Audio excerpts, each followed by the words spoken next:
La Bible dit que je bâtirai mon église et les portes de l'enfer ne prévaudront point contre elle. Et la Bible enseigne que l'église de Jésus est bâtie sur le roc. Le roc, c'est Dieu lui-même, c'est sa parole. C'est sa parole. L'église, les enfants de Dieu sont ceux-là qui marchent sur la parole. Donc, si tu te dis être enfant de Dieu, tu dois marcher sur la parole.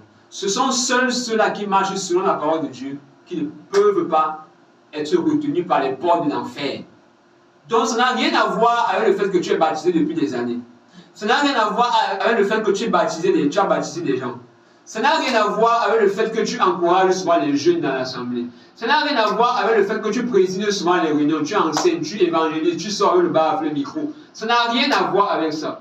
Si tu es chrétien, tu te dis être chrétien, tu vis dans le péché, tu annonces l'évangile, tu fais ci, tu as une copine, tu as la masturbation, la pornographie, tu as connu le Seigneur, tu as reçu vraiment le Saint-Esprit et tu es en train de jouer avec le péché. La Bible enseigne que seule l'église qui marche sur le roc ne peut pas être retenue par les portes de l'enfer. Donc si tu marches dans le péché, les portes de l'enfer t'attraperont lorsque tu mourras.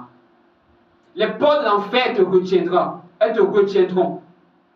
Tu ne pourras pas être échappé à la puissance des portes de l'enfer. Les portes de l'enfer t'attraperont lorsque tu mourras. Et tu ne pourras pas sortir.